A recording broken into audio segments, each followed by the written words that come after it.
मैं हूँ गौरा सूर्यवंशी, आज अपनी कहानी सुनाती हूँ।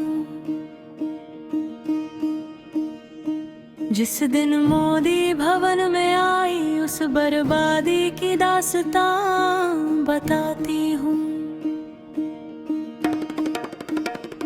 सबने मुस्कान से स्वागत किया, मेरा सबने मान किया।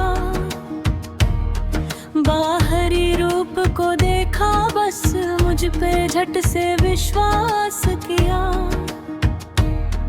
इस रूप के पीछे छुप कर बैठी थी एक मासूम सी नारी, पर वही बनने वाली थी उनके विनाश की पूरी तैयारी। अहम को रास न आया मेरा खेल, वो भाप गया ये साजिश। जहाँ मौत को मैंने न्योता दिया, कोकिला को छलने की थी कोशिश। वो बोला, गौरा मौसी अगर आई हो माँ से शिकवे मिटाने, तो क्यों रच रही हो तुम ये घटिया और नए बहाने। क्यों तुम मेरी माँ को ऐसे मजबूर और नीचा दिखाती हो। क्यों हर पल उन्हें अपने कदमों में झुकाना चाहती हो।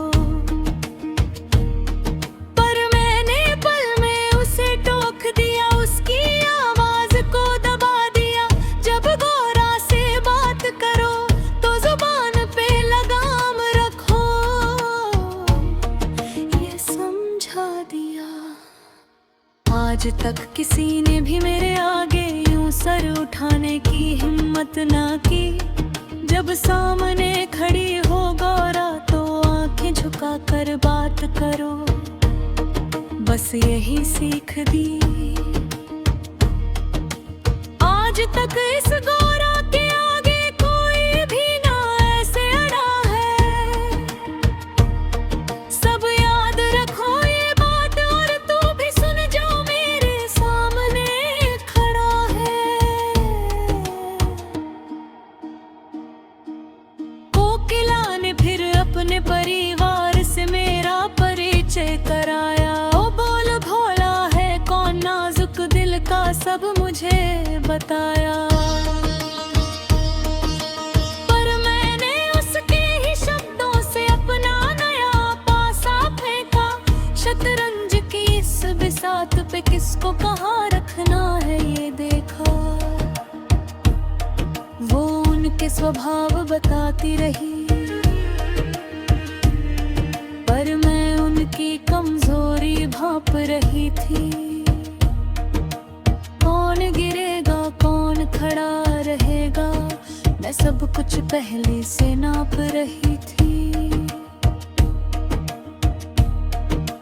किसको मैं अपनी उंगलियों पे नाचने वाली कठपुतली बनाऊंगी। एन कौन टिकेगा ज्यादा देर, ये खेल मैं ही चलाऊंगी। उन सबको मैंने पूरी तरह से पढ़ लिया था उस पल में। मेरा दृश्य खेल शुरू हो चुका था उसी हलचल में। गोपी वो मासूम, वो शांत, वो झुकी हुई सी नारी, जो बनती थी इस घर में न्याय की रक्षक और पहरेदारी। मैं जानती थी उसके साथ ये राह जरा मुश्किल होगी। मेरे विनाश के इरादों को गिराने की उसकी हर कोशिश होगी। पर देर सवेर उसे भी इसी अंजाम का हिस्सा बनना था। बाकियों की तरह उसे भी खत्म करना मेरा ही तो पन्ना था। दिन गुजरते गए और ये खेल यूं ही आगे बढ़ता गया।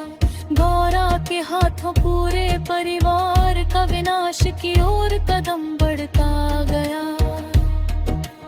कुछ को होश